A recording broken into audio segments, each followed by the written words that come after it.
যে রাষ্ট্রের প্রশ্ন জবাব চায় জনগণ, সেই রাষ্ট্রে জবাবদিহিতা কতটা জরুরি। আর যখন সেই প্রশ্নে ঢেউ তোলে বিশ্বব্যাংক, তখন কি সেটা শুধুই ঋণ, নাকি কোনো গভীর রাজনৈতিক বার্তা? $50 কোটি, উদ্দেশ্য একটাই, স্বচ্ছতা। বাংলাদেশের সরকারি প্রতিষ্ঠানে কাজের খোলামেলা তথ্যপ্রবাহ ও জবাবদিহিতা নিশ্চিত করতেই এবার মাঠে নামছে বিশ্বব্যাংক।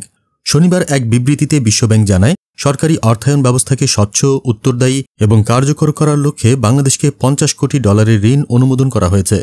কিন্তু এটা কেবল একটা অঙ্ক না, এটা হলো একটি রাষ্ট্র ব্যবস্থার ভিত নাড়া দেওয়ার একটা সাহসী প্রয়াস।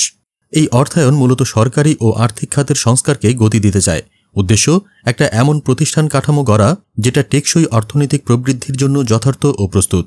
বিশ্বব্যাংকের বাংলাদেশের অন্তর্বর্তী কান্ট্রি ডিরেক্টর গেইল মার্টিন স্পষ্ট ভাষায় বলেন, সরকার তার প্রতিষ্ঠানগুলোকে আরও উন্মুক্ত, আরও জবাবদিহিতামূলক করতে চায়।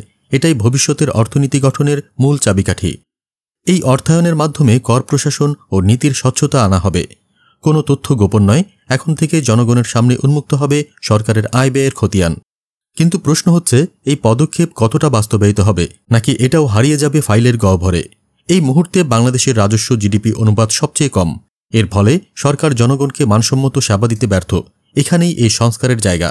যেমন কর ছাড়ের ক্ষেত্রে সব সিদ্ধান্ত যাবে সংসদীয় অনুমোদনের অধীনে। অ্যাডহক সিদ্ধান্তের জায়গায় আসবে নিয়মতান্ত্রিক নীতি।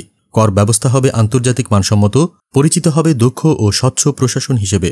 এই সংস্কারের ফলে একদিকে যেমন ব্যাংকিং সেক্টরের দুর্বলতা কমবে, অন্যদিকে বাংলাদেশ ব্যাংক পাবে পূর্ণ সমাধান ক্ষমতা ঝুঁকি মোকাবেলার জন্য।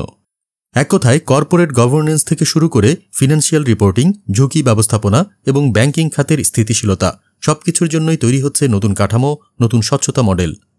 এখন প্রশ্ন একটাই, এই $50 কোটি কি সত্যিই সিস্টেম চেঞ্জ আনবে, নাকি কয়েকটা ফাইলের আলমারিতে আবার ঘুমিয়ে পড়বে? কারণ দেশের মানুষ এখন শুধু টাকার খবর চায় না, চায় কাজের খবর, চায় এমন এক রাষ্ট্র যেখানে প্রশ্ন করলে গলা টিপে ধরা হয় না, বরং জবাব দেওয়া হয়।